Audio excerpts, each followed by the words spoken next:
लोकसभा सांसद राजेंद्र अग्रवाल इस वक्त हमारे साथ मौजूद हैं। इनसे बात करते हैं। सर, देश का बजट पेश हुआ है। विपक्षी पार्टियां तमाम तरह की बातें कर रही हैं कि ये बहुत ज़्यादा कुछ खास नहीं है, सामान्य है, लेकिन आपके देखने में बजट कैसा है? देखिए, ये सर्वसमावेशी बजट है। और 2014 में माननीय नरेंद्र मोदी जी की सरकार जब आई तो उन्होंने अपनी सरकार के विषय में एक एजेंडा घोषित किया था कि हमारी सरकार गरीबों को समर्पित रहेगी, गांवों को, किसानों को, युवाओं को, महिलाओं को समर्पित रहेगी, उनके विकास का काम करेगी। और आप देखें 2014 से ही पहले बजट से प्रारंभ करके और जो भी बाद में जो भी बजट आए, चाहे सप्लीमेंट्री बजट आए, तो प्रत्येक के अंदर इस दिशा का बराबर ध्यान रखा गया है। गरीबों के कल्याण के काम हुए, उनको गिनाने का कोई इस वक्त समय नहीं है। और ये जो बजट है 2023 का, ये भी उसी क्रम के अंदर एक मजबूत कदम बढ़ाने वाला बजट है ये, जिसमें सभी वर्गों का, सभी क्षेत्रों का ध्यान रखा गया है। आप देखिए कि कैपिटल जो इन्वेस्टमेंट है, एक्सपेंडिचर है, वो कभी इतना बढ़ता ही नहीं था वो। और उसके कारण जब कैपिटल एक्सपेंडिचर बढ़ेगा, कैपेक्स बढ़ेगा, तभी निर्माण के काम होते हैं। और रेलवे को पहली बार जो है 2,40,000 करोड़ यानी लगभग 2.5 लाख करोड़ रुपए उसको मिला है। ऐसे ही जो है सड़कों के लिए मिला है, सबके लिए मिला है। तो 10 लाख करोड़ एक बहुत बड़ी रकम होती है। ये सरकार की सोच जाहिर करती है। फिर जो रोजगार के अवसर इससे तो पैदा होंगे ही होंगे। आप महिलाओं के लिए स्वयं सहायता समूह है, उनका एक और मदद करना, एमएसएमई को मदद करना, किसानों के लिए कोऑपरेटिव के माध्यम से मदद खड़ी करना, यानी प्रत्येक क्षेत्र के अंदर इस बजट के अंदर विकास का ध्यान रखा गया है। और एक बड़ी लोगों को अपेक्षा रहती थी, हालांकि राहत प्रकारांतर से तो पहले भी दी जाती रही हैं, परंतु मध्यम वर्ग को शिकायत थोड़ी सी रहती थी या अपेक्षा रहती थी कि एक जो टैक्स का के अंदर भी उनको कुछ छूट मिले, वो भी एक बड़े ढंग से इस बार किया गया है। यानी कुल मिलाकर के सबका ध्यान रखते हुए, सब क्षेत्रों का ध्यान रखते हुए, और फिर देश को आत्मनिर्भर बनाने का जो संकल्प माननीय मोदी जी का, उस दिशा में ये बहुत बड़ा कदम इस बजट के रूप में है। बहुत अच्छा बजट है, प्रत्येक दृष्टि से अच्छा बजट है। सर, देखा जाए तो किसान जो पिछले दिनों काफ़ी अपनी मांगों को लेकर बैठे रहते थे धरने पे, इस बजट में तमाम तरह की योजनाएं उनके लिए आई हैं। क्या लग रहा है, बीजेपी किसानों को मनाने की कवायद जो कर रही है, कहाँ तक सफल हो? नहीं, किसान नाराज ही कब थे?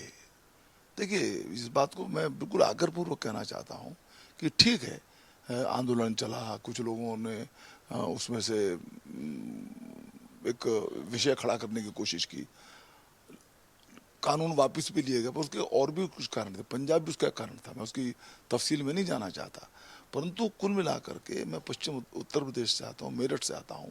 किसानों का हमेशा विश्वास माननीय नरेंद्र मोदी सरकार के ऊपर रहा है। किसी भी चुनाव के अंदर कोई भी प्रसंग आया, उनका समर्थन हमको मिला है। तो इसलिए वो जो ऐसी कुछ बात थी भी नहीं, लगातार किसानों के हित के काम सरकार करती रही है। और उस क्रम को इस बजट के अंदर भी बराबर चालू रखा गया है। सर, देखा जाए तो डबल इंजन की सरकार है और विकास की तमाम बातें की गई थी 2014 में भी, और उनके लिए रोड मैप भी बनाया गया था। आपके देखने में जो ये मोदी गवर्नमेंट का 8 साल जो गुजर रहा है, ये विकास की जो बात की गई थी उस पर कितनी सच्चाई के साथ धरातल पर? नहीं, पूरा माने इस सरकार की सबसे बड़ी विशेषता ही ये है कि ये केवल कहती नहीं है, करती है ये।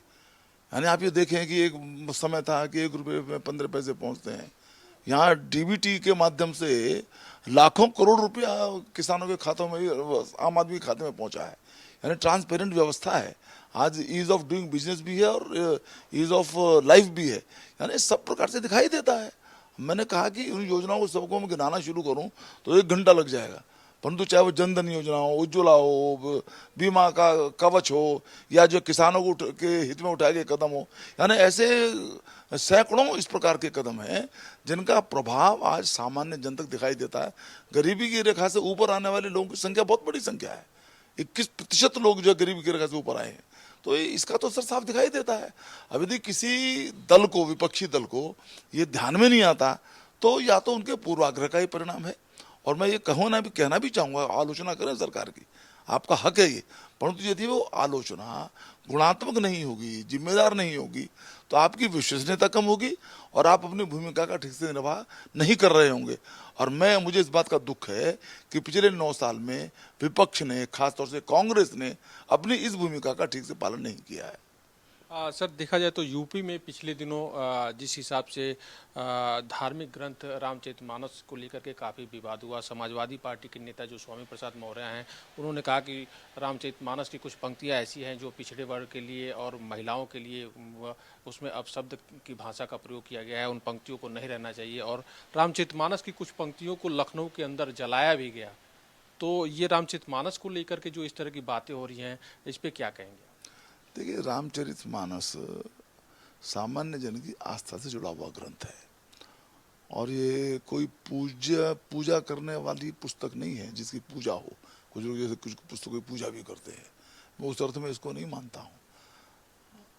वास्तव में सामान्य जन की आस्था, जैसा मैंने कहा, उसका आधार रामचरितमानस रहा है।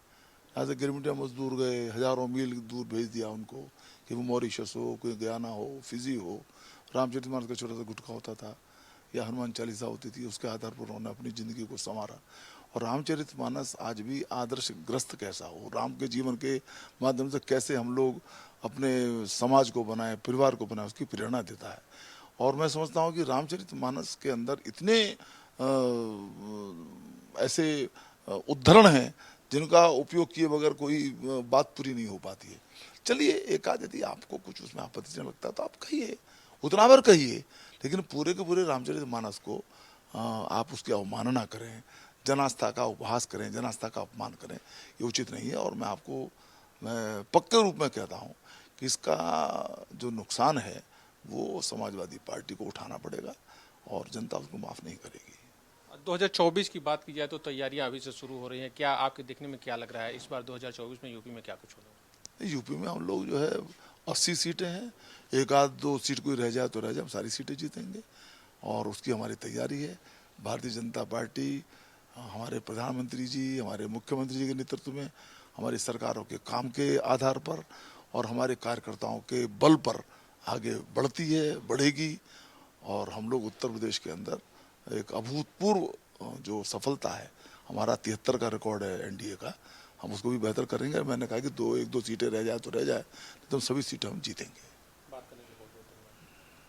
तो ये थे राजेंद्र अग्रवाल जी, जिनका कहना था कि जो बजट आया है वो आम जन के लिए बजट है और हर वर्ग को उसमें कहीं ना कहीं साधा गया है, हर वर्ग के लिए अच्छे बजट के रूप में है। वीडियो जर्नलिस्ट हरिराम जी के साथ पंकज तिवारी, आज की खबर। लोकसभा